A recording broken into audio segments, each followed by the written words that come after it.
Gather, veterans. It's time to join the fight. The long war begins.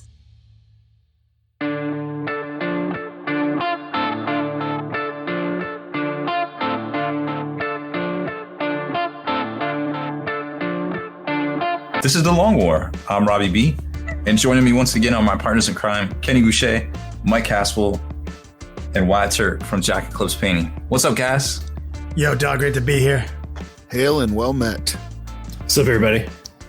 I'm putting my cat down. For everyone listening on their way to work this morning, there are a shitload of cats in and around the mics and cameras and viewfinders.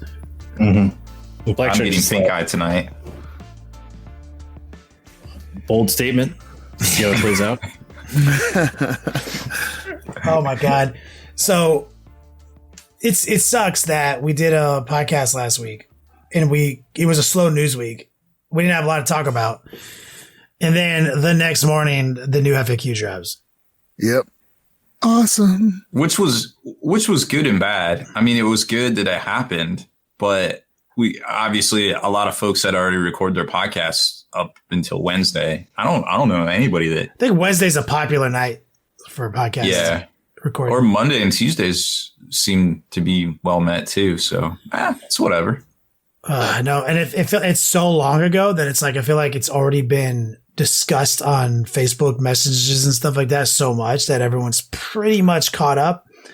So today, instead of our, very in-depth what's new in the FAQ section, we'll do more of an analytical breakdown of what changed. And we did prepare for you guys an interview with Richard Siegler, which will be the last 31 minutes of this episode. So stay tuned. Don't go anywhere. Don't change the channel. Richard, first 31 minutes will be a dick pill and sketchy deal jokes. It'll be our normal horrible banter and just, what would you rathers and things like that. But we will get the greatest 40K player in the world today on for his personal insight on Iron Hands, what's changed, Tau. And he'll even talk a little bit about Grey Knights. And I'll give you this little sneak peek. He's going to talk about how the most broken part of Iron Hands didn't even get touched. So turns out GW real bad at doing hot fixes. Bold move. I don't know why. The answer is so simple, and they're dense as fuck. I even brought up in the interview how has GW ever called you guys and asked you guys for some insight? Because it seems like you guys do more playtesting as a 8-man team on Florida Man Podcast and Brohammer than they do. I feel like they could just hit you up. It's so dumb too because I've seen other people say things like, "Oh, they don't want to change too much in the books because it would require a reprint." I'm like, they literally changed the core mechanics of the Space Marine Codex and removed a stratagem completely. Also changed multiple keywords in other abilities, so it's all fucked anyways. So the fact that they didn't fix what needed to be fixed, they're just blanket fix that doesn't really fix one thing and then fucks over a bunch of other people. Yeah, but GW does reserve the right to re-correct their course corrections, which they have actually done in 8th edition multiple times. So I'm happy about that because this isn't a video game. This is words on a paper. And so they have actually embraced that a bit in 8th edition and fixed things they fixed too good or too bad or poorly, so we'll see. And it's not all that crazy. We'll get to it in the what's new in FAQ section. We'll talk more about it. I fully expect an unfucking. This is the fucking 3.0. And as far as fuckings go, it's probably the lightest fucking they've done recently. So, in my opinion. So, yeah, aside from one thing. Yes. Rob, I'll turn it over to you. That's, sorry. Are we not doing a Would You Rather? I almost forgot.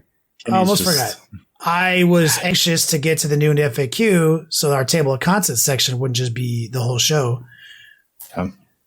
Wyatt? Yep. Would you rather poop your pants at random once a day or scream at the top of your lungs whenever you use stairs? any amount of stairs. A single step is considered stairs. I think the stairs. Scream at the top of my lungs every time I use the stairs. Yep. Damn. Okay. I would just carry a little card like Joker and just be like, I have a condition. I'll do the same. Spoilers. For anybody who doesn't know, this is targeting Kinney more than anyone else. Yep. I literally can't do anything without using stairs from my office. If I want to go anywhere besides the bathroom, I have to interact with stairs. It is like 100 times a day. I'm going to be screaming at the top of my fucking lungs.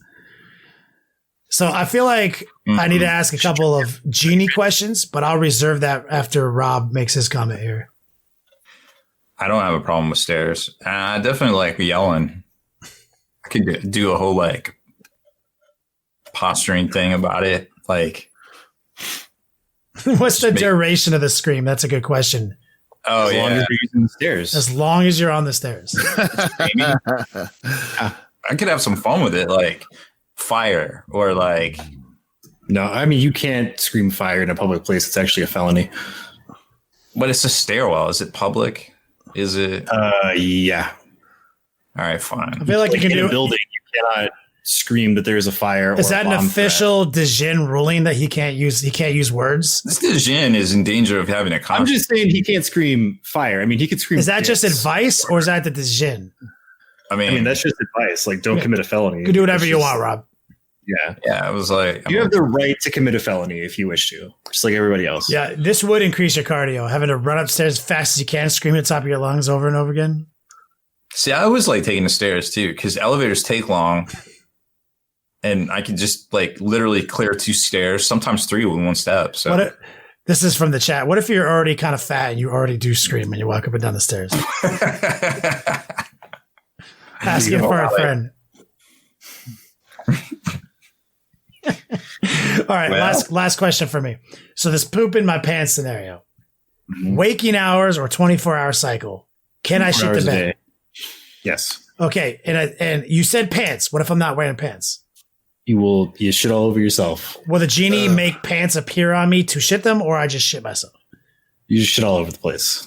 And every 24 hours this occurs, and so there's like a 50% chance while I'm in bed. Yeah. Fuck.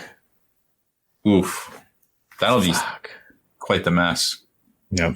See, I would say you should wear pants because that might contain the disaster than just not wearing pants. See, I was going to take shit. I was definitely going to take shit here because I think I can deal with a light pants shitting.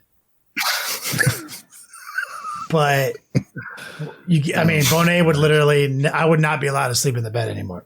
And so therefore sleep on the fucking couch. And then if I shit the couch, I'm not allowed to be on the couch. So then I don't get to sleep. So I'm going to have to go with this stupid screaming when I walk up the stairs 100 times a day.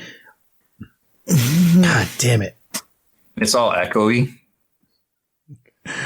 Bonet is going to hate me. I don't think my relationship can survive this one. But bro, you shout at each other from the different floors like all the time. Mm-hmm. But like not at the top of my lungs. Yeah, so it's only a slight change. Not for the entire time I'm going up the stairs, which is very slow because I'm out of shape. Well, get in shape. There it is.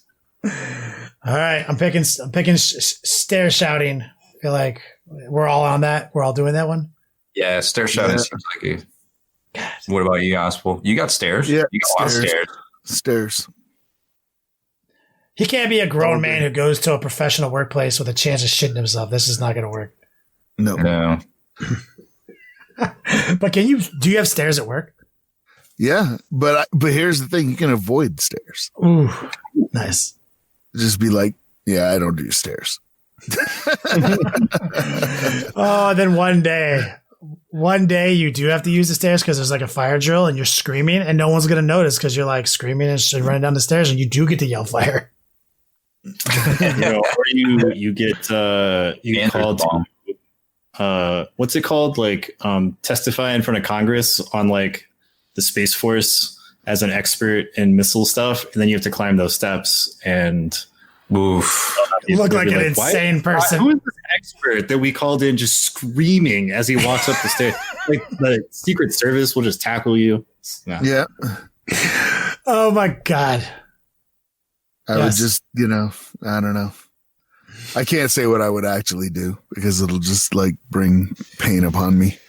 So, so I'll just be quiet about that. It's a good one, Wyatt. Thank you.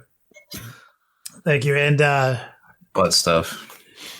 now we can go to Rob. Rob, give us some Tabletop Marketplace.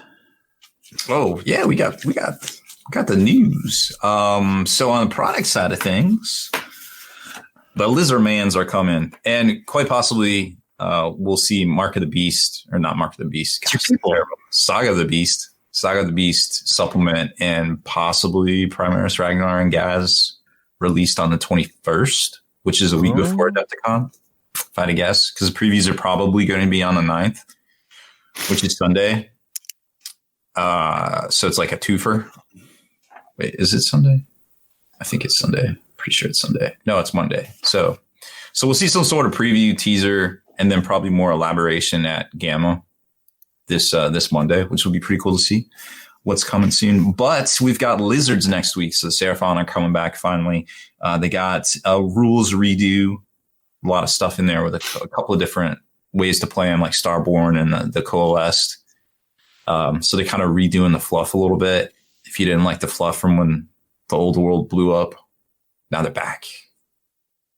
They're not dreaming anymore. They're reals for real. So that's going to be kind of cool to see. So the Seraphon Battletome will be coming out on pre-order this Saturday for release on 14th of March. So $40 for that one. War Scroll cards for $35. And their new terrain piece, the Realm Shaper Engine, which two different ways to build it apparently. One overgrown and one super clean for $60 US. A lot of folks were like, wait, I got to spend $60 on my Lizardman terrain. And to them, I said, at least you didn't have to buy 4 of them like you do with Tree People to play your Tree People. Not better. Not even a little bit. Also, 3 new Star Collecting boxes, Skanks, Gloomspite Gets, and... You definitely said Skanks. Nope. Not once. I really want to hear about this Skank Star Collecting box. Like, what items does one receive in the box to get started being a Skank? I'm sure we can use our imaginations. You are... I'm going to guess tube top, platform heels, and a White Claw. I don't know. But whatever it is, it's $100. So you tell me. Worth it. It's totally worth it. Gloomspite Gets 95 and Daughters of Cain are 90. Daughters of Cain, actually, that's a good box because you get the cauldron in it. And those are actually hard to find there for a while because all the Daughters lists were running them. And I think it's like $70 by itself. So pretty much value right there. There are no War Scroll or there are no endless spells for Lizardmen, it looks like, which is, I guess you could just do their normal spells, which seems to be fine. But some folks are like, oh, they didn't get any. And I'm like, they got enough other stuff. So can't be but so mad about it. They also have a limited edition Battletome coming out for $80 from GW direct order as well. So those will be the releases that go on pre-order this Saturday. But like I said, probably going to see Saga of the Beast go on sale. Actually hit shelves on the 21st. So there's that. In other news, Duncan Rhodes put out his Painting Academy YouTube channel that's got his first tutorial on it and also kind of what it's about. Looks like he's going to roll out some sort of service on his website coming up. So a lot of folks checking that out over there. So we'll know more about that. That's big news. Yep. Yeah. Praise be to Duncan of 2 coats, beloved by all. Yeah, I'm very happy with this because I was getting a little concerned. My conspiracy theory might not be accurate now that I've seen this information. Like he's rolling out with his own brand, his own Painting Academy.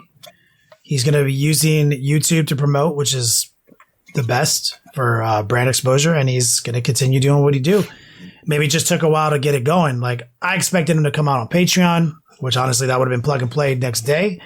But if he's trying to take a different approach, it kind of explains maybe the lag in time between leaving GW and now. So super stoked. I already watched the first video. I'm definitely going to sign up on his shit.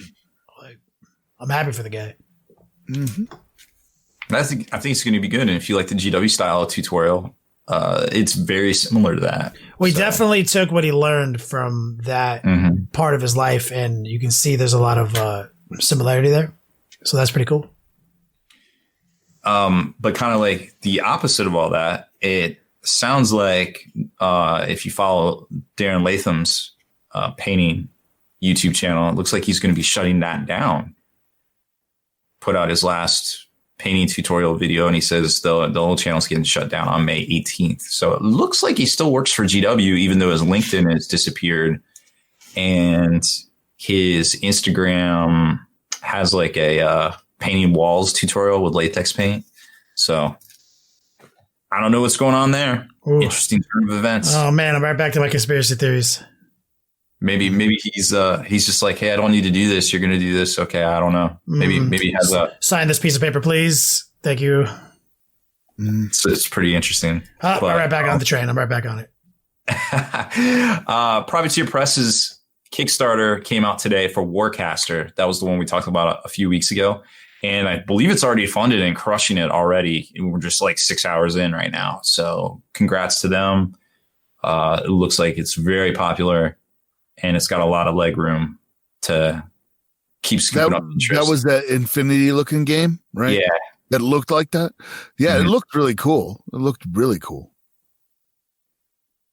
Yeah. Had some good looking minis. I think they're going to probably unveil a lot more stuff here in the future, over the course of the Kickstarter and things. So that's very cool to see, because Privateer has been struggling a little bit, just a little bit. But it's I'm glad they're back in the game. Yeah, for real, because they've been doing this almost I guess it has been 20 years or so. They've definitely been around for a while. No, man. When War Machines first dropped, man, I think I just had moved to Colorado a long time ago. Man. Very cool stuff. The Secret Weapon Miniatures Kickstarter, the HD bases that are pre-printed, colored, ready to go. They've got depth to them. They're pretty dope. All sorts of different styles. And I think they have some styles for stretch goals and things. That Kickstarter has been delayed till Monday, the 9th. So it's supposed to come out today, actually, the 4th. But it looks like they pushed it back. And it had some backer kit back-end issues or something, some API something. Fucking backer kit. Back-end. You can't have no back-end issues. Yeah, like you it's always like you just want a little light back pressure. You don't want backer kit pressure. That was when we did our Kickstarter all the way back in the day. That was like, get the fuck out of here. Backer kit was just getting set up. I remember literally talking to them on the phone. And they're like, how'd you get this number? I was like, it's on your website. Nobody calls us. Yeah. Well, wow. The future president of the United States does. They're like, how'd you get this number? Yeah. Push the buttons. Either way. But I'm sure you'll see a lot more of those bases from both me and Kenny if you haven't already got some. They're they're really cool. I can't wait to see the rest of the design. It's a big deal. Anybody who many people have already probably received mailer samples from us. We've already used them a lot on Twitch. I plan on using them a little bit more here. Definitely, you talk about another OG, like Secret Weapon Miniatures. Mm-hmm. If you like anything they do, they're quickly evolving into a one-stop shop for hobby needs. Definitely go in there, support them. You get something really cool in the mail. Check out their website if you haven't, man. I fucking use so much of this stuff. I mean, obviously I use a ton of stuff, but like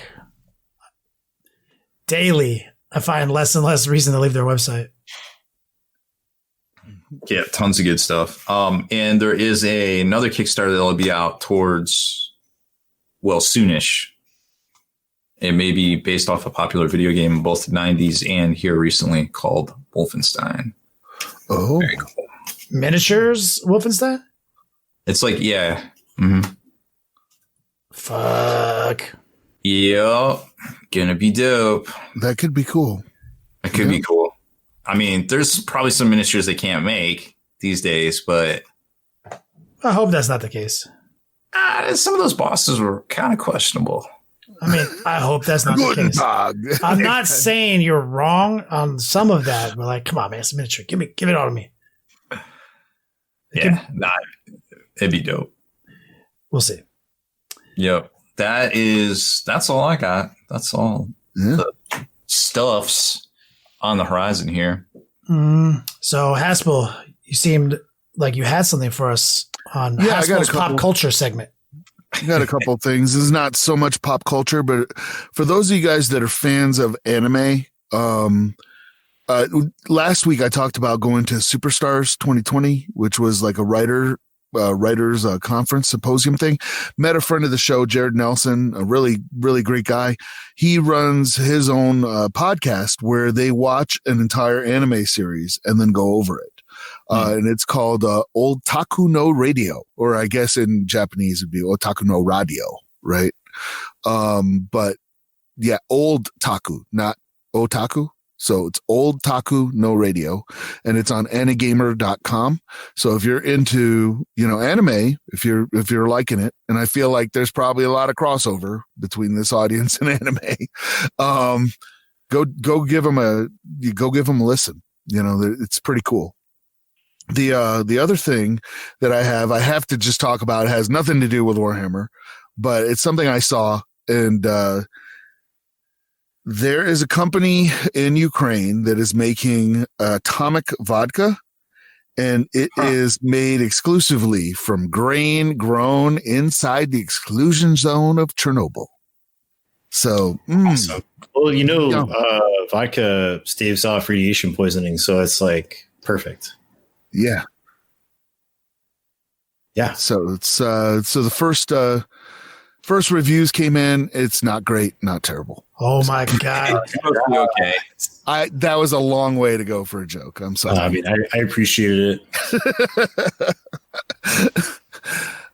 It was worth it. Yep. Last but not least, Warhammer is releasing, Black Library is releasing a new line of novels, just like they had Warhammer Horror. That was a new line that came out. Now they have revealed they're coming out with a new one called Warhammer Crime. And what's neat about this is it's introducing an entirely new setting. It's a city. I'm sorry, go ahead. I was going to ask if the Warhammer Crime was about how they set their prices. It's like the corporate handbook or something. Employees handbook. No, this is like police procedural and detective stories and just like crime boss stories, stuff like that. And it's set in a city called Varangantua. I think I'm pronouncing that right. I have no idea.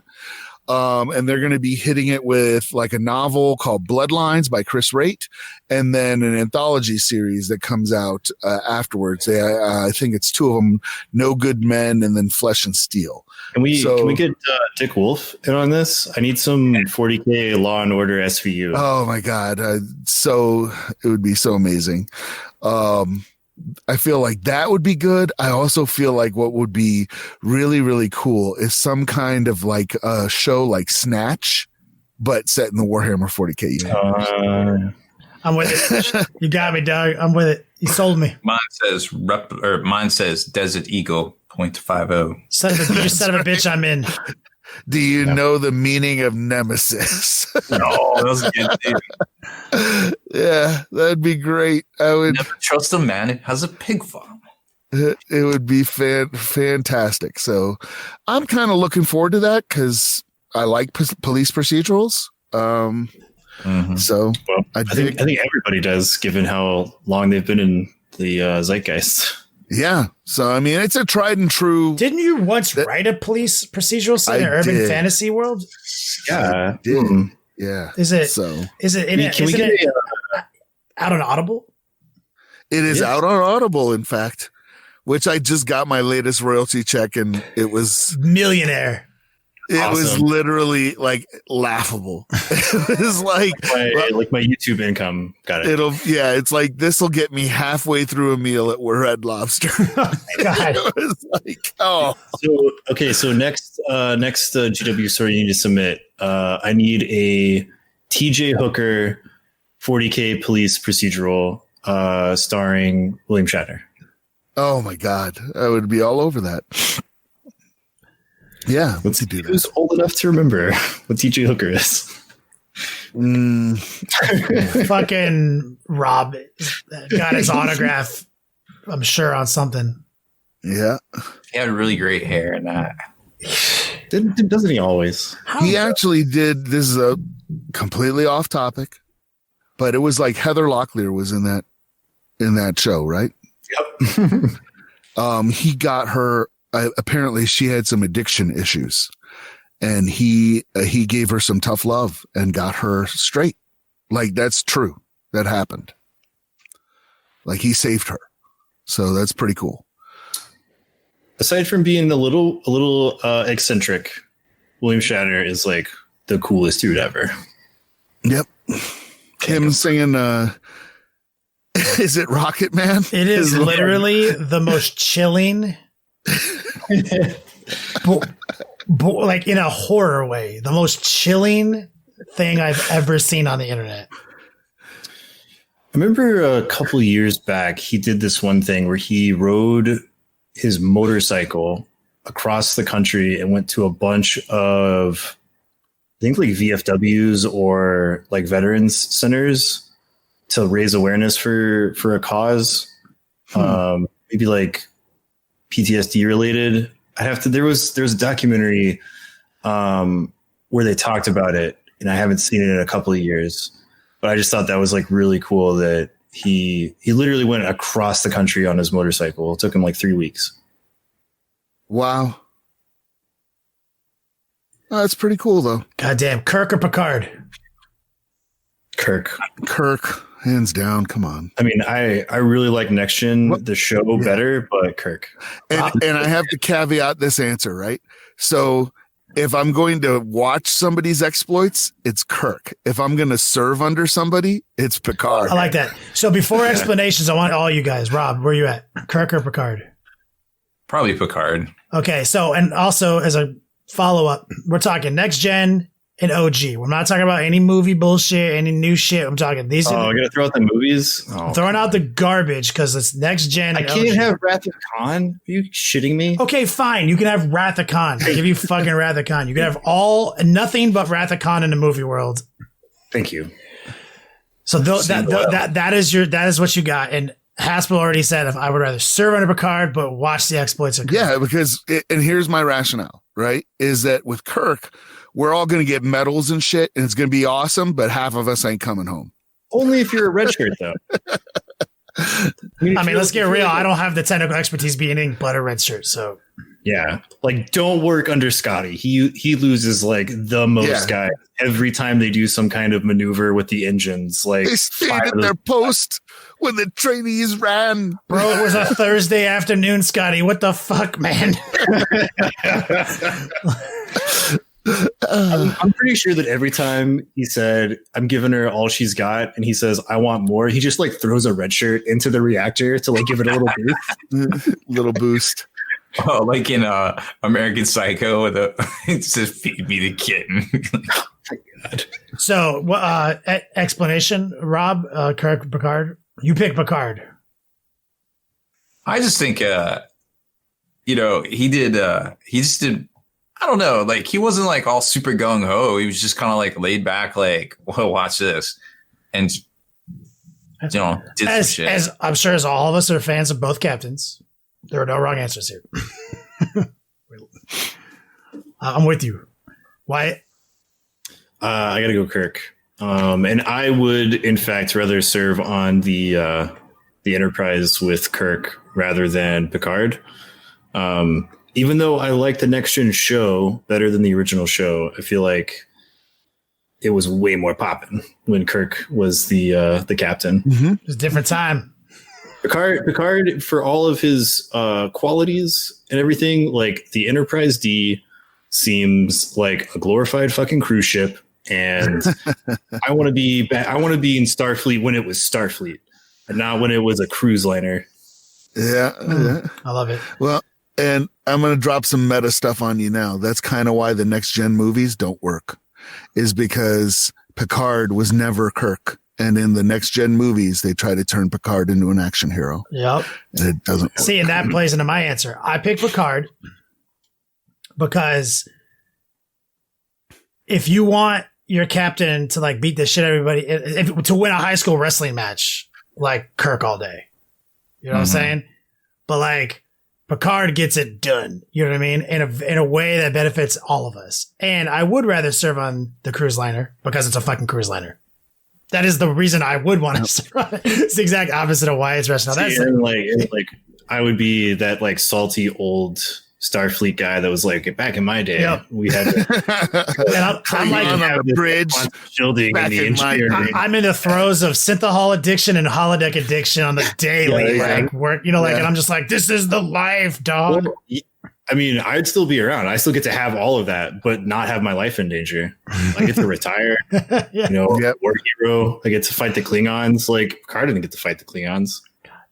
I totally would be the next appointment after Barkley going to talk to Troy about holodeck addiction. That would be me. Yeah. Rob, I'm just saying, don't look at another man's holodeck history. It's not cool. Don't. Gotta get that incognito mode. Yes. Why is Kenny always in holodeck incognito mode? You really need to ask? Yeah, like it's bad. Yeah. It's shameful. But that's really all I had in like the pop culture stuff. Although I guess they revealed the new Batmobile today, if anybody still cares about that. I think I saw a picture. It was like, it was so dark. It was just like the outline of the rear of the car. And I was like, that could be like any muscle car. Yeah. I want to see like a good picture of it, and then I'll get hyped. Yeah. Rob was there for the Adam West Batmobile. Mm-hmm. I remember that one. And how? But you went to like car shows and shit and saw it. I sat in it, yeah. No, I knew it. I fucking knew it. All right, let's do a what's new in FAQ. Cover the facts. What changed? What didn't? Here I'll start. Let me read real quick. Okay. All right. So blast. First sentence of the first paragraph should read: If it's not within range, do not roll to hit. Instead, draw an imaginary 1-inch line. Oh my god! You're reading the Titanic. It's FAQ. You this fucking guy. I'm so confused for like 5 seconds. Like, turn off Rob's mic. He's in timeout. There was a band to the Porphyrion, the Acasis Knight. is that the dick cannon? No, that's the little the angry turtles. So I can still run my dick cannon, my triple dick cannons. Oh yeah, totally. Dope. All right, you got 90 seconds. Break it down. Porphyrions got nerfed. Blast can randomly target areas on the table at their maximum range. Kind of cool. And they fixed the Warlord Side Titan and the errors on the cards. Just probably cut and paste errors. And then they gave us the rule for bypass, which is really cool. So the Ursus Claws and Shock Lances, when you're resolving an attack caused by a bypass weapon, any hits will completely bypass void shields and ion shields, because it's like a harpoon that's shooting right through an energy shield. How about that? Some weapons have bypass X trait, where X is either a void shield or ion shield. These weapons only bypass the shield type named in a bracket. So it looks like Ursus Claws just got even better. That's it. I'm done. Dope. Okay. Well, good one. You got us.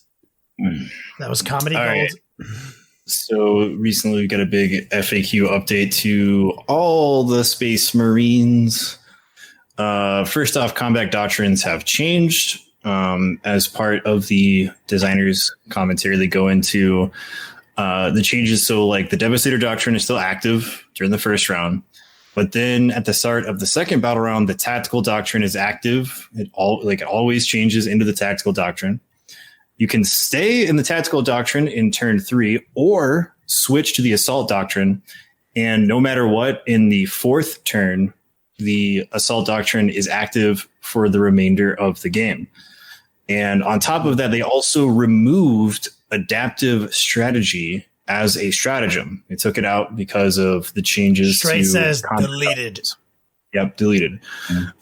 There are still ways for certain chapters to utilize. Doesn't every chapter have this one unit can pretend to be in this phase?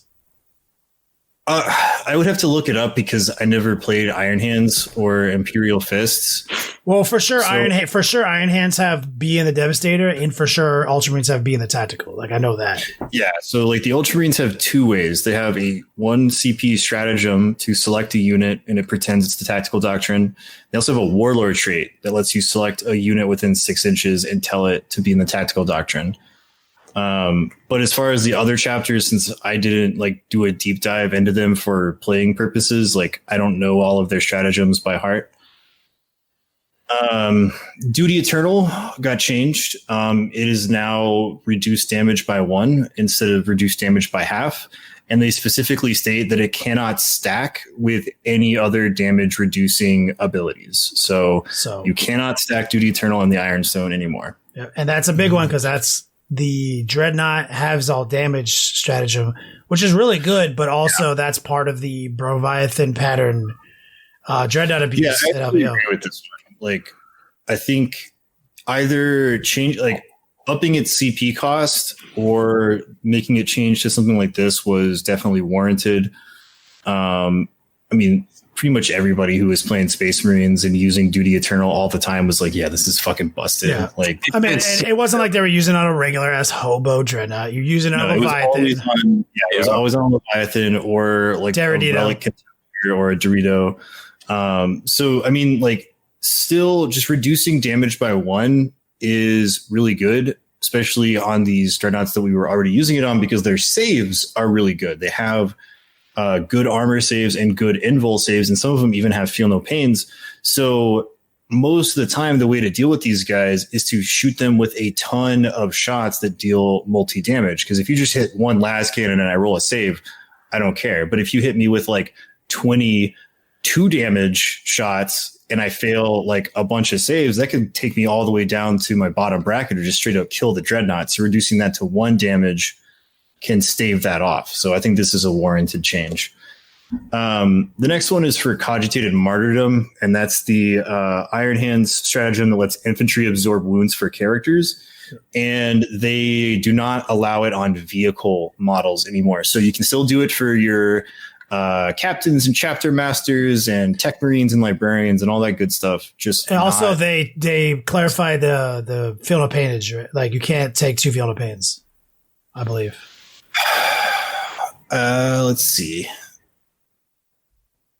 Like they didn't say that, but they reworded it slightly. Oh yeah, it says before any rolls to ignore wounds, you have to choose to pass it off. And that was the other part of the Broviathan pattern Dreadnought abuse was having the damage, have damage -1, which means you do 5 damage to get 2 damage through. Then he could take his feel no pain saves, and by the original wording, it said if he failed to feel no pain, he could still pass it off to those guys. You could only pass off wounds you took. So then, then the other guys can take them. So these are necessary changes because, like, you can't be crowding a bunch of dudes around a big ass tank and having them absorb fucking damage from them. So these 2 major elements that made the Leviathan literally unkillable make it takes it to just the Leviathan is just a really fucking solid tank still. It's not in any way, even a non-Iron Hands Dreadnought Leviathan is still real good. Yeah. I mean, I've been playing a Leviathan in my Ultramarines for quite a while, and it's still exceptionally hard to kill. And all we get to protect it is, like, I can cast a psychic power that has a pretty big fail rate to make it T9. You can do like a double -1 in the most defensive version of it, right? Yeah. Mm-hmm. Master of Ambush. So this was the Warlord trait that let a Raven Guard character drag a whole bunch of other stuff with him into a first turn assault. And they specifically excluded Centurion keywords. Which was from the bee's knees for a little while. That was the heater. He was doing that. So yeah, a lot of people are immediately like, well, Centurions go on the shelf. Aggressors get off the bench because they're still really good for that. So not really much of a nerf to that specific warlord trait for Raven Guard, but yeah, that's going to change a lot of army compositions for sure. So I know we have our interview with Richard later. Real quick, my thoughts on this is that everything besides the combat doctrines was a warranted change, and those are totally fine. The changes to combat doctrines, I feel, is just straight up stupid. Like, if you needed to punish Iron Hands, you needed to hotfix Iron Hands, you should have hotfixed Iron Hands, not changed a core mechanic for all of the other armies that punish them for the OP-ness of Iron Hands. Like, I especially feel bad for Dark Angels because they were the second to last Space Marine guys to get their cool new rules, and they only got them for a couple of weeks, and theirs wasn't even all that great in comparison. It was just a little buff that brought them up to being viable in a competitive sense, and now they don't even get it anymore. So yep, agree. I really think that like the other three changes need to stay, and this combat doctrine thing, it needs to get changed, and they just need to fix Iron Hands. Like, I would almost recommend the combat doctrines thing go the way of Grey Knights, where you can pick it, but you have to pay a cost to change it. I would be okay with that. Either a stratagem or a psychic power wouldn't really work for them. I'd say it's just not put that one fluffy. CP at the start of the battle round and be like, I'm in the tactical doctrine. So yeah, just give them a strat and changes you need like, most games are done by turns 3 and 4 if somebody's just like crushing it. So like bare minimum 3 to 4 CP just to have your cool superpower. I'd be totally cool with that. Yeah. One thing me and some other players have talked about is that we think that nobody should get it turn 1, and then turn 2, you just pick whatever you want and go with that for the rest of the game. And or you pay a CP to stay in it, right? Instead of changing it. So it's like, hey, I get the Devastator Doctrine, and on turn 2, I want to stay in the Devastator Doctrine. So now I have to pay for breaking the Codex rules or whatever. I pay a stratagem to stay in the Devastator Doctrine, and if you don't pay, it automatically switches to whatever. Yeah, I'd be fine with that too. That seems like a warranted change. I really love the one that you and Alan talked about for a while. Of like, it's never turn 1, but you get to pick turn 2. And the reason I like that is because the big issue with doctrines is like, and it's like Grey Knights are a great example because all you need is a cheat code. Every faction gets a cheat code. And a cheat code is a free ability. It's not something you pay for. So I actually don't like paying for it, Mike, because it's got to be, we already have paywall rules that we have to access. The whole concept to me of the cheat code part of it is that's the spice that you don't pay for that makes your army fucking dope. And that's why I love the Grey Knight Tides, right? And you do have paywall stuff that you have to interact with in a resource management capacity to make even better. So that's why. So the problem with the doctrines was they gave us these set of cheat codes that applied themselves to so many Astartes people, and then they threw on these enhancements, right? Blanket for free saying all of my heavy weapons have an additional AP is objectively a pretty fucking spicy cheat code that you don't have to pay for.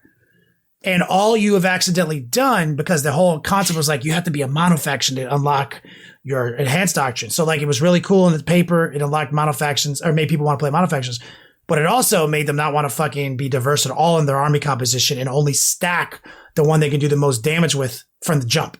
So like turn 1, my cheat code is I have extra AP, and some people have more of an enhanced cheat code. All they did was promote how many of this fucking heavy weapon can I take and how much damage can I do on turn 1. So I really like the fact that the cheat code is just as powerful. You don't have access to it on turn 1, so therefore maybe you would think a little bit about the way you played your army, and I'd still access to paywall. I'd still access it for free, because that was my whole issue with this. We saw it play out. Everyone's skewed to, living in one doctrine and doing as much damage from jump as they fucking could. Whereas with the Grey Knights, they put a little bit more thought into the way the tides work. In my opinion, they're very spicy and they all do something totally fucking different instead of just like more AP, more AP, more AP. Right. And you definitely want to change tides in Grey Knights. You definitely you don't want to live in one of them. And so in my opinion, Wyatt, you're right. If you want to fucking nerf Iron Hands, just nerf them. Like, change their enhancement. Change the enhancement.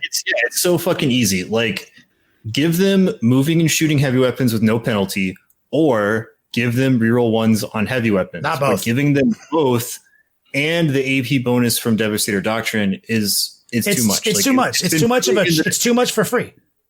Yeah, it's too much for free. So this is like the main portion where I was like, Games Workshop, pull your head out of your ass. Like, this is stupid.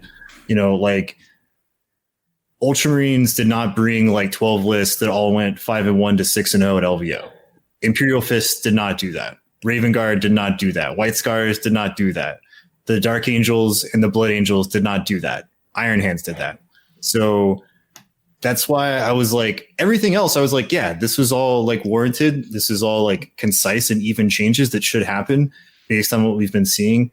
But I just like, I can't imagine why they decided to just be like, hey, Iron Hands are a real problem. So we should just like. GW likes to think about things from a classy perspective, right? They want like really classy things that slot in, and they want them to do more. It's like their habit, right? The fix, if you were going to make it doctrine centric, would have been to take a second look at the doctrines. If you were going to apply them to every Astartes, was to take a second look at the doctrines. Now that you've come up with the tides that are very unique to what you're doing in a phase, and maybe make them make them more like that, because that's the tides came out in a post, doctrine world, and even the tides I think are going to get tweaked a little bit.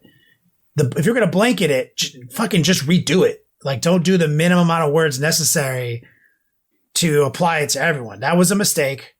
100% agree. And I don't think I've seen one person on the internet, Wyatt, disagree with you. So I would not doubt a re-FAQ at some point, like they've done with G-Man, like Cultist, certain stratagems. I can see a secondary FAQ. Yeah, hopefully they do. Hopefully they do. I mean, like, if I were speaking from a biased point of like, well, I'm still playing Ultramarines, then I came out on top of this, right? Because mine's in the Tactical Doctrine. I get it for 2 turns, and I have 2 abilities, one of which is basically free, and one is a single CP where I can still pick my 2 most powerful units and do their Tactical Doctrine thing for the rest of the game. Like, I don't care, right? And even sometimes it might be clutch to just, if I'm in the Assault Doctrine anyways, maybe I'm just going to charge in there with like Marnius or Gilliman and just like fuck shit up with the Assault Doctrine buffs. Like, that'd be dope. But I can see a lot of people that are like, this feels really hurtful because we didn't do anything wrong and now we're getting punished for it. And I think a simple thing of like stopping the like alpha strikiness of the Devastator Doctrine builds by just removing doctrines from the first turn and just starting it in turn 2, or hell, like even starting it in turn 2 and you have to spend 1 CP per round to like activate your doctrine, I think would be fine. I think that would be to activate your enhanced doctrine, maybe. Yeah, because I think that would be. Yeah, that would be a compromise I would be willing to accept. But before it's just all negative, though, this is terrible. Like, this was poorly executed, right? Yes. Literally almost cannot be argued. The good side of it, though, is every time GW has taketh a easier way of playing from us, the community has gotten more creative and persevered and come up with the next level. The Leviathan pattern list, that was post fucking. That was after they. I mean, I saw people were like, "Well, that's it for Iron Hands" after their first FAQ.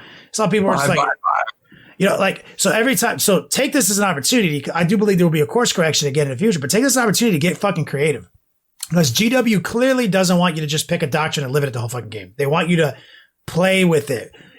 Find the circumstance that's best for you. They want you to, and so now that they've done that, think outside the box. Maybe it doesn't have, maybe you want to reach into salamanders because you want the stratagem that lets you ignore the movement penalty for heavy weapons. And maybe you want the +1 to wound stratagem. Maybe you want to have a little battalion that takes advantage of that on top of your Iron Hands. And since you're going to be moving around in doctrines anyway, maybe there's a new way to get creative. So there is an opportunity to growth. There's an opportunity to scheme. So that is a positive. Scheming, giving us an opportunity to scheme is always fun. Yeah, in the interim, before we know whether or not they're going to walk this back or keep it the same, I think the knee-jerk reaction is we're going to see a lot of players that are going to stick with Space Marines switch to list styles that have like multiple chapters in them to take advantage of their cool shit they can do outside of whatever doctrine they had before. Like they're just going to say like, I don't care about the super doctrines. They're dead to me. I'm going to do this cool shit. And people have already done that to really good effect. I mean, like we've seen that all the way back at SoCal Open last year, where players like John Lennon were running White Scars and Iron Hands. They were just like, I don't care about super doctrines. Yeah, like, the comment already brought us. The whole concept is if like you only get to live in your favorite doctrine once, then the super doctrine matters so much less now. Yeah, because now more can be gained by having like Salamanders and Iron Hands together, maybe with like a drop pod force plus, and now suddenly successor chapters do more interesting things with interesting rules interactions, so like, yeah, you would lose a super doctrine, but is it that important if you only get it once? Yeah, like you just stop caring about it. Yeah, that's how. I mean, like really, the only armies that I see like wanting to still use their super doctrine to really good effect is probably Ultramarines and Raven Guard, just because they get the tactical doctrine for 2 turns. And then the Ultramarines have their extra abilities, so they can kind of live in that world and be extra flexible. But since some of the cool things that made armies like Imperial Fists and Iron Hands really strong was their super doctrine, we're probably not going to see a whole lot of like mono faction, or I guess mono chapter armies of Imperial Fists and Iron Hands for a while. Mm-hmm. Because like the really cool thing about Iron Hands is they get all those feel no pains for their infantry, and they get like invulnerable save bubbles for their infantry. So it's like, well, I'll just take like cool heavy hitting guns from one chapter, and then I'll take all my infantry and objective holders from Iron Hands because I don't care about that super doctrine now. Mm-hmm. There's still way to play. So we're going to do an interview with Richard Siegler here. And he's going to expand even further with his brain, which is obviously bigger than ours when it comes to winning. Galaxy-sized. Yep. Big old brains. So we're going to turn it over to Richard Siegler right now. Katie Boucher here, joined tonight by Richard Siegler. This is not the first time he's been on this podcast. How are you doing, brother? Welcome back. Hey, thanks for having me again, Kenny. I'm feeling sort of like a Tau commander being brought back out of stasis another time to now talk about the meta again. Richard Siegler, obviously the champion of ITC 2019, the winner of LVO. He was the Tau guy that we had on a while back after he had, like, you won Nova with your Tau, right? Yeah, I won Nova, Warzone Atlanta, Pro Tabletop. I think, Tau. Yeah, first it was like Nova's when like I heard of you, crushed it with Tau the first time. And then my first big one. It was business as usual for the rest of the season. But we'll talk about Tau in a few minutes. But right out the gate, if you guys didn't know, Richard is the gangster. Brohammer, Team Brohammer. Obviously, they were running the God, say it for me. Broviathan pattern Dreadnought. Bro Iron Hands pattern. It was like 80 of you guys running that list at LVO. Yeah, about 7 or 8 guys running similar variations. In some combination, which I'm sure the list has been beat to death, and it doesn't even, it's different now. But let's also talk about your podcast, Florida Man podcast. Yes. So Team Brohammer has a podcast called Florida Man 40K. Check it out on YouTube or Podbean or some of the other locales. And then I'm also part of the Art of War team with Nick Nanavati and Mark Perry. We do a lot of coaching, list design, and we also are going to be doing a lot of live streaming on Twitch and YouTube very, very soon, in about 2 weeks. So check out that pretty soon. That makes me happy to hear because we need. I mean, it's funny because Nick Nanavati was a former LVO champion. Yeah, so now we have 2 LVO and 2 ITC champions on the team. That's as stacked as a fucking tactics card as I've ever heard of. We have both of our $4,000 checks in the same room. Just for style points. That's for style points. That's amazing. Well, I'm glad you're going to be on Art of War. I'm going to have to sign up because I need to get my history talks in with you.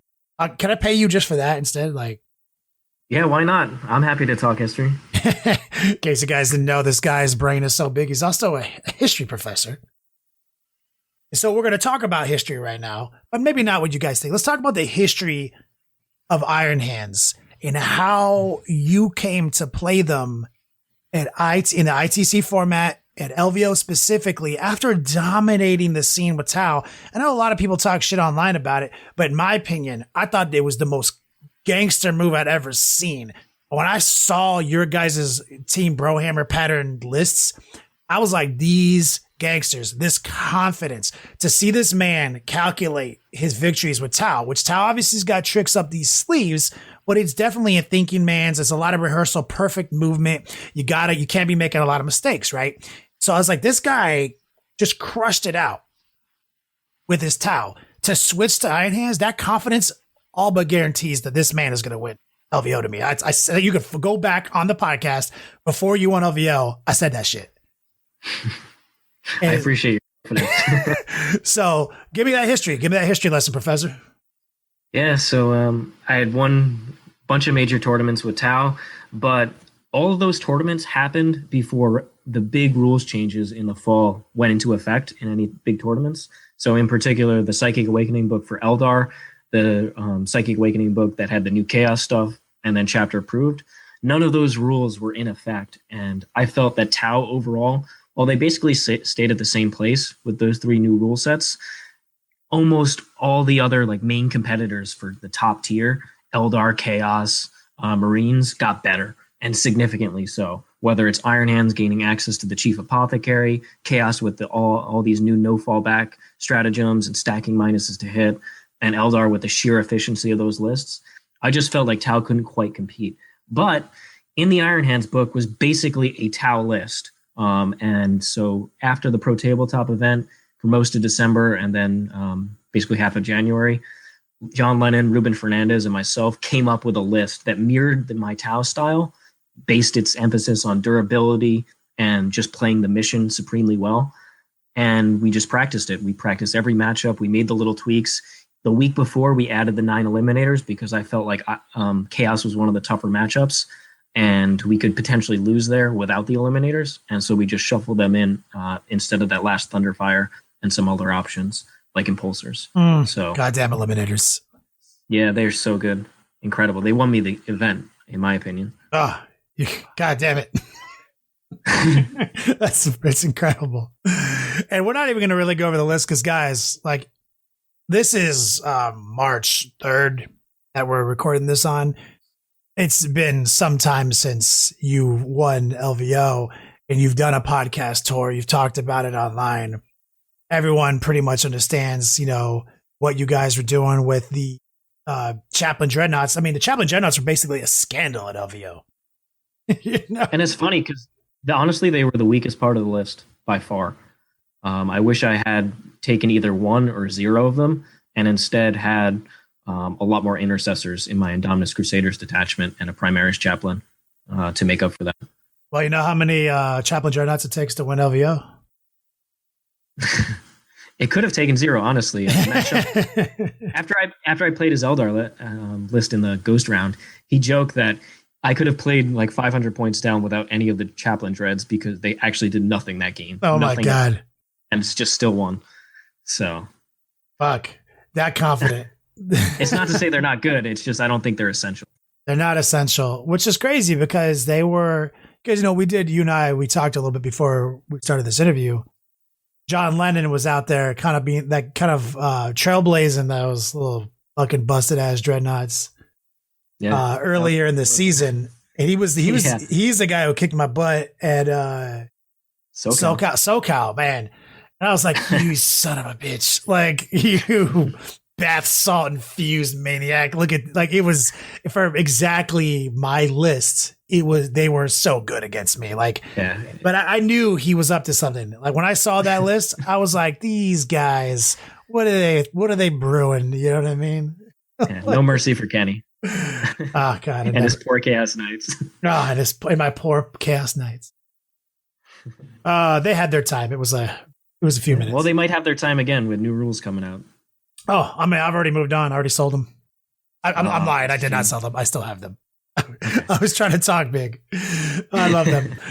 So you guys know, like, so that's the journey, the Tau journey to the Iron Hands list. So that's how it all happened. That's how the Brohammer guys hatched this insidious new flavor. And a lot of people were talking this shit. And it was like, bro, if you're just objective about the game, it needed to happen. They nerfed it, right? Like when Iron Hands first dropped, everyone just played this like triple repulsor list out the gate, right? And it was so dumb and so simple and so lacked any creativity whatsoever. And then there was like the flyer version of it. Same exact shit. You know what I mean? And so when they came in with the first fucking, as I like to call it, and nerfed it a bit, people were like, oh, well, that's it. We can't, it's nerfed. And it's like, no, you just can't play the basic shit.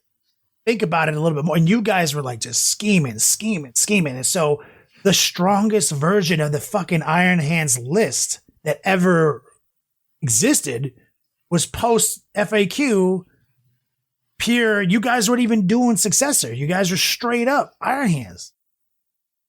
Yeah, a big part of that though was the ritual, not the Ritual of the Damned, the second Psychic Awakening book.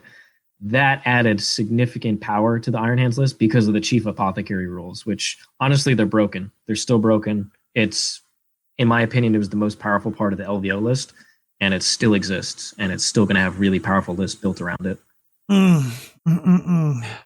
Feel no pain. I know how good a 5-up Feel No Pain is. Oh yes, so obnoxious. You need like 50% more damage than you think just to get through it all. Yeah. I mean, especially if you could, I mean, when you consider all the math, right? The hit conversion to the wound conversion to the failed save conversion to the final 1/3 mitigation. Like, honestly, I think 5-up Feel No Pains are more obnoxious than 4-up Feel No Pain. Because like with the 4-up Feel No Pain, at least I just understand I'm not going to do anything. 4-ups are so rare too, right? Whereas 5-ups are actually reasonably common. Spammable AF. Hard stuff, yeah. So, where are Iron Hands today? Now that we've done our history lesson with Professor Siegler here, where are we at today? With Iron Hands, obviously the FAQs dropped. We talked. We didn't even get a chance to talk about it on our podcast because we record our podcast on Wednesdays. They dropped that shit on Thursday. So this interview with you is the first time the Long War podcast is going to be talking about the new FAQ. Give me a hot take. Yeah, so the big three things are obviously you can't permanently stay in Devastator Doctrine, which was by far the most powerful of the doctrines, and it had the most powerful super doctrines linked to it, particularly Imperial Fists and Iron Hands, but also the Poor Dark Angels. In addition to that, there's they nerf Cogitated Martyrdom so that you cannot take a Feel No Pain before passing off, and you cannot do it on vehicles anymore. So the Leviathan trait, I want you to clarify that just 1 second for people who might not be aware of exactly how ludicrous Iron Hands Savior Protocol was. Yeah, so how it worked, and before the FAQ, was that you would make you'd take the damage, so they successfully wounded you. So I hit the Dreadnought, I wound the fucking Dreadnought, he failed his 4-up invulnerable or his 2-up save, so now I've got the damage through it. Then all your other stacks, we'd have it, reduce it by 1, so 1, it'd be 1 damage. Then, at that moment that I've successfully wounded the Leviathan, what occurs now? Now you almost always put the Warlord trait for a 5-up Feel No Pain on him. Okay, so you have a chance, the 33% chance to mitigate that damage. Yes, sir. Okay. And if you don't, then at the start of your shooting phase, you had declared Cogitated Martyrdom, which affected any characters, any of your character units within the unit that you declared. So an Intercessor squad. And it's 3 inches, just like Savior Protocol, but even more abusive, right? Even more abusive because it affects every character within. So you don't have to say this 10-man Intercessor squad is only going to affect the Leviathan. It affects all the characters. All the characters. Yeah. In addition to that, your Cogitated Martyrdom target, the thing that you would be passing off onto, could also be an infantry character like Pharos, who's just a tank himself. Who's also a tank. So the weird thing is that so you have to successfully take damage in order to pass the damage. But now at that moment that you've successfully passed the damage to an Intercessor, it's an Immortal Wound? On a 2-up, the unit that you declared takes a mortal wound. But if it's an infantry unit, either Pharos, he has a native 5-up Feel No Pain, or the Intercessors have a 5-up Feel No Pain from the Chief Apothecary, Father of the Future Warlord trait, then they're trying to ignore it on a 5-up. So you get 2 Feel No Pains as well. It's like you have to go through 8 different steps just to do damage. Wow. No, obviously I was aware of all this. I just, in case anybody out there didn't understand, like, and there was nothing shady about this. This was legitimately the rules. Like clearly they didn't think that combo through. Which is why you needed Brohammer and the Florida Man podcast crew. Yeah, to come in here and run these. I've said it a few times, Richard. I've been like, yo, when a group of guys like exists like you guys out there, like, give these men an umbrella NDA, get them in on a play, like let them get like up to 30 people that they can bring in on it, and let them just figure some combos out for you. Yeah. Like, John Lennon and I are notorious for not having a social life outside 40K, so yeah, we could do a pretty good job. Like, because I mean, look, Florida Man Podcast isn't just a place to go talk about ICP and smoke bath salt together. It's also where the sickest tactics in 40K are being hatched. And to be fair, those are also things I talk about on my podcast. So, of course. So Iron Hand. So sorry, that was a huge departure from the conversation. I just wanted everyone to know why you couldn't hurt the Leviathan at that moment in the conversation. You could not hurt the Leviathan.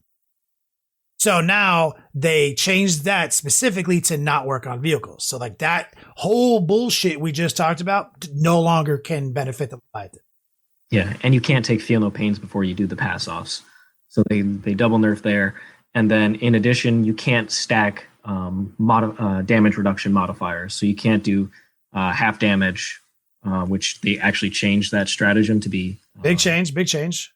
Only -1 damage instead of half damage, which is it's minus massive. And they said it cannot stack with any other ability of the same something, blah, blah, blah, blah. Yeah, exactly. So it cannot stack with any other forms of damage reduction. So it can't stack with the Ironstone, basically. So that, I mean, which is a big change. I mean, like, and don't get it twisted. We're still talking about one of the toughest little fucking tanks of the game. You know? Yeah, it's just not. It can take an entire full Raven Guard army with all the mortals, all the Centurions, and still live with like 5 wounds left. And then heal automatically. Yeah, flat 3 heal with the but also the acted full profile. You have to get him down to 2 wounds. Just it's so ludicrous. I mean, but it's still a tough ass little tank that's totally worth its points. It's just not, and it's not the combo that you guys hatched. You know what I mean? Yeah. And 40K is about combos. 8th edition's about combos. It's about stacking rules together. It's about figuring out how to make everything work at the highest level, especially at the highest level of the game, which is where you're at. You are officially the best 40K player in the world as of right now. Or, you know, like you hold that title, 2019 champion of the world. You know, like that's the highest acclaim.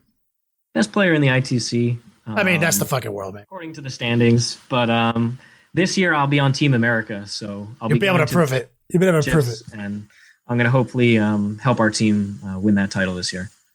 So thank you for being humble. But as we know it, anybody, ladies and gentlemen, if you haven't heard of Richard Siegler before, but you have heard the ITC, and this is because we talk about it all the fucking time on the podcast, and our current form of tracking performance, and with the largest event for championship games in the world occurring in Las Vegas every year, by the current modern system we have for tracking performance, Richard is number one for 2019. So when he's saying these things on the podcast, like, write that shit down. You know, like he is at that highest level of combo. And I really appreciate you coming in here and explaining some shit to me, one Floridian to another, you know? Use a lot less swear words than I used to use. I'm a New Yorker, so I'm not a real Floridian. John Lennon's the actual Floridian. Oh, you can tell. You can fucking tell. You can tell. It's the bandana. It's that fucking bandana he wears. Oh, and he's really touchy, which I appreciate for being from Florida. We got into like a 3-4 minute hug after our game. He's a good guy. So obviously we're still talking about the FAQ. We're just Departure City. Love having you here and talking to you about everything, not just clinical observations of the game. In this FAQ, they also did talk about Centurions not being able to get dragged across the table for Raven Guard. How do you feel that is going to affect Space Marine meta in general? You're still, if you're playing Raven Guard, you'll still have maybe 1-2 units of Centurions, but there is a real limitation there of not being able to forward deploy them. Now, I don't think sacking a unit of Centurions turn 1 against any good player was really a move that you had. It was really the good move. Instead, it was being able to reposition them outside your deployment zone aggressively, but like in a ruin or behind a ruin. Yes. But take that in consideration with attacker defender ITC missions every game. Exactly. I mean, it's incredibly powerful. Yeah. They put the kibosh on that, but you can still, instead of running that unit of assault Centurions, just switch out to a unit of aggressors. And while they don't ignore cover, and they're not quite as tough, they're still quite good. And they're still, in my opinion, I still think they're the best unit in Century Code for like an infantry.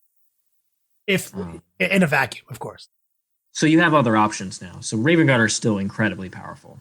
But you just showed us, like, you look at if you're like, okay, get the fucking Centurions out of your head with fucking aggressors. And I think aggressors are more of a toolbox and might lead you to more victories, in different ways than this really singular approach to running, just stuffing the Centurions down your throat, Yeah, especially if you're preparing for Adepticon, because I think the meta, based on the missions, is going to be very durable, horde-oriented. You'll see a lot of orc players. Adepticon has always been that way. I've been going for 12 years. It's the first year I'm not going in 12 years. This will be the 13th year I would have gone. I always like to say they are a very different meta. They are all about control. It's all about board control there. It's a denial format. It's always been that way. That's just the way. It's the flavor of how those guys like to design their format. And so it's a great illustration of like playing for ITC, playing for an event, playing for a format, but we're not used to that right now. In the modern era of like ITC, a lot of people aren't used to having to, deep dive a format and figure out what makes it different. And I've been talking to TJ Lanigan a lot lately, and he is, in his words, he's building an Adepticon cancer list. And it's definitely like what you're talking about. I've talked to him as well, so it'll be interesting to see how well he does. But yeah, because there's no concept of kill more there, and your units need to survive on the midfield objectives for a full battle round, it really emphasizes those durable units that can survive, and also having a lot of obsec bodies. So I think we're going to see armies like that. Iron Hands is a great example because Chief Apothecary still exists. Wait, you keep talking about this Chief Apothecary like he's broken or something. Yeah, he is. He's the most powerful part of my LVO list, and he's still functioning at full efficiency. So if you throw a bunch of Intercessors and Dominus Crusaders around him, and maybe some Assault Centurions, even a unit of Aggressors, that's going to be a really, really powerful army still, even with the nerfs. Historically, and I think you'd appreciate this as a history professor, some of the most righteous shit that's happened FAQ-wise in 8th edition was thanks to Adepticon's format. Yeah, Rule of 3, big one.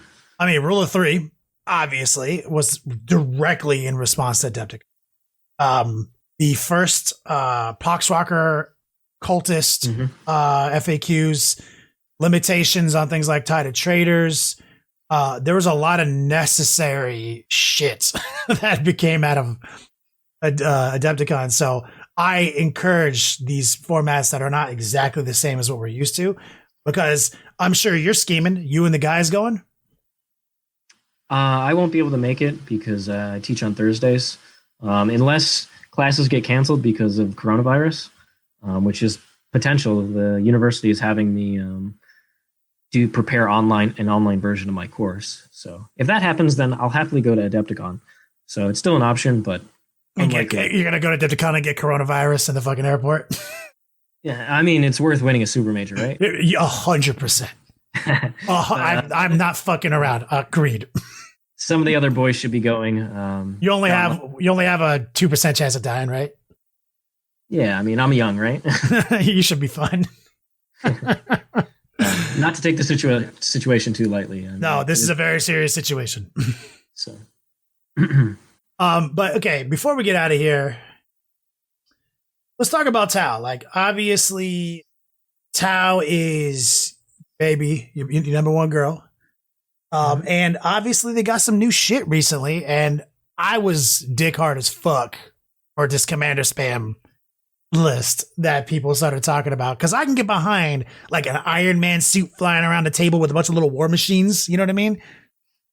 So like, I know exactly what you mean. you know, yeah, you know what I mean. So what do you think Tao's like right now?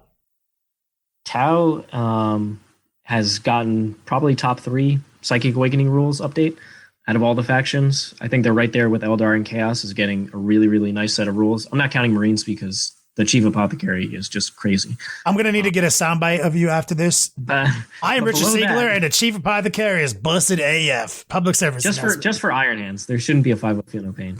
But anyway, so Tau is incredible.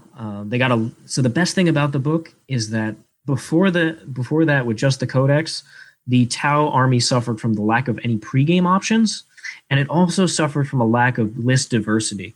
And the Psychic Awakening book solves, or at least helps significantly, both of those issues. In terms of list viability, you now have a totally new Farsight Enclaves list, like you mentioned, based around commanders, crisis suits, and then whatever else you want to put in there, stealth suits, ghost keels, infantry, extra drones. Yeah, and how do you, because that list has been going around like crazy. And so just like make sure to let me know, do you think that list is any good too?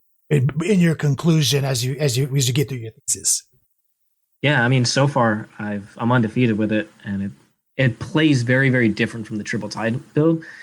But the benefits of it are it has a tool for everything. It's actually good into chaos, unlike most of the normal Tau builds. And it still has that durability. It's just based around hiding cheap units out of line of sight and abusing the character keyword. So it plays very different. It plays more of a KG cautious style. It does, but it has double redundancy, right? Like it has disallowed character rules, but also drones. But also drones can be used to double down on moving them quickly into position, just so they can't fucking target you guys. Like I've thought about it, and I played against it once already. I already did a playtest against it, and I loved it. Like I didn't play with it; I played versus it. Because if I were to play Tau, that's my fucking list. Like that Iron Man army, I love janky character manipulation and maneuvering. I love the speed that it brings to bear. What are you using in your list beyond drones and commanders, though, for the audience? I've been testing out a lot of builds with stealth suits. I think they're incredible in the new ITC missions. I saw you post something about stealth suits. That's yeah. Because if you're going first, you immediately have a bunch of stealth suits right in the middle of the field. And stealth suits have the infiltrate rule or scout rule? The scout rule. So they can forward deploy. So if you're going first, you can immediately just put them up there, and they can immediately start getting you the recon, king of the hill points, all those. And you honestly need units that can do that when you're abusing so many characters. Yeah, and they're very durable. So if you're going second, you can just make them engineers and have them sit on objectives, score you points that way. So I think they're excellent. The Ghost Keel can kind of fit in there because there's a really cool interaction with Wall of Mirrors stratagem. If you have a stealth suit unit within 6 of a Ghost Keel, you can then teleport it anywhere within 12 of the Ghost Keel. So you can move to a completely different side. And only one model has to be within 12 of that Ghost Keel. So you can string out a 6-man stealth suit unit all the way. Wait. So like this, so they don't even have to be near each other for this to occur? At the start of your movement, as long as you have a stealth suit unit within 6 of a Ghost Keel, you can then pick it up and move. One model has to be within 12 of the Ghost Keel in any direction, and the rest can be strung out wherever else they want. It's not. Oh, wow. But the cool combo here is that the beacon, the homing beacon, is also done at the start of the movement phase. So you simply resolve the stratagem first, then you drop the beacon in the new position of the stealth suits, which could be behind your opponent's lines, and then you drop your crisis suits in right next to the beacon. They have to be within 6 of the beacon, but there's no restriction on ranges. They don't have to be 9 away from enemies or anything like that. Technically, you could start them in combat, but that's unintended. But you put this huge crisis unit right behind your opponent at a new angle. You could be potentially killing characters. Oh my God. Yeah. So it's a really, really powerful combo. But the other thing about Farsight is it's going to take a lot of reps to kind of master the movement because it plays very different from the Triple Tide build. So, I mean, obviously, so you're undefeated in playtesting. Where do you rate it? Like, if you're playing it perfect, is it better, worse, the same than your Trip Tide list? I think it's far better because it has the same weaknesses. I love to hear that. That makes me happy because I might have to do it. I fucking have to do it. But I'm definitely going to paint one of these dudes like Iron Man, and the rest of them are going to be War Machine. So, hell yeah. I'm I looking have forward to. That Cold Star guy, he is straight up Iron Man, dude. I love those dudes. Cold Stars are incredible in the new ITC mission set. Oh, yes. Greatness, Postman. Postman. Oh, my He can God. score in any objectives. Yeah. They have Literally. the bonus. Like, he's like, tell me how many objectives I need to get within 3 inches, brah. I got it. I could do them all right now. Yeah, not even a challenge. Oh, my God. That's awesome. Thank you for giving me some insight to Tau. Talking about Iron Hands. So, Iron Hands future, give me a power rating. Iron Hands with the top of the fucking heap at LVO. Are they still the top of the heap? They're definitely in the top 5. That infantry list is going to be still seriously. Do you think they lost a realistic step? Because it was undisputed. It was the undisputed king a second ago. They lost the access to the crazy firepower lists because those really relied on Devastator Doctrine. So the flyer list, for instance, but like the Dreadnought spam as well. So I don't think we'll see too many of those lists anymore. But we will still see board control Iron Hands lists that still play like the Tau list. They just don't rely on a Leviathan or any shootable Dreadnoughts. Instead, they'll have probably the Venerable Dreadnought, which they make a character, or they'll have Chaplain Dread as well. So untargetable las cannons, always good. Not essential, but that'll be kind of your long-range firepower to buff up all the infantry and make up for their weaknesses. I see. So and this is just one for the road. You talked about Grey Knights to me just after you won LVO, and obviously kind of at the beginning of all that excitement. Is this still something you're looking at, or are you just back to town now? No, I've been playing Grey Knights as well in my practice games. They're also incredibly powerful. They're a bit more terrain dependent though than the Tau list, because you really need some sort of central location to put the paladins, hide them out of line of sight, and then use astral aim and all the buffs you can stack on them to start clearing screens and other units. Yes. So they're more terrain dependent, so I don't think they will be quite as powerful at Adepticon, where OBSEC and durable bodies are more prevalent, and Adepticon has player place terrain. So on the other hand, at the pro tabletop format with guaranteed 4 ruins in each deployment zone and then 2 in the middle, the Grey Knights would be incredibly powerful there. So yeah, I'm a big fan of them. They also have a high skill cap because there's a lot of bookkeeping with all the psychic powers. For sure. For sure. But yeah, I think they're equally as good. They're very, very powerful. I heard it here. Equal. I love it, man. Well, look, I don't want to keep you all night, but thank you for coming by for the second time, coming out of stasis just to deliver onto us some extra tactics. Just a reminder, everyone, check out the Florida Man podcast. Check out the Art of War. A shout out to Team Brohammer, and what you guys did, in my opinion, at LVO makes me so fucking happy. Objectively, in this hobby, I was so excited to see that fucking list. And Richard, thanks for coming on today, man. Hey, thanks for having me, Kenny. It's been a pleasure. Haspil, take us out of here. No need to go healed to get the bulge on a tub like you.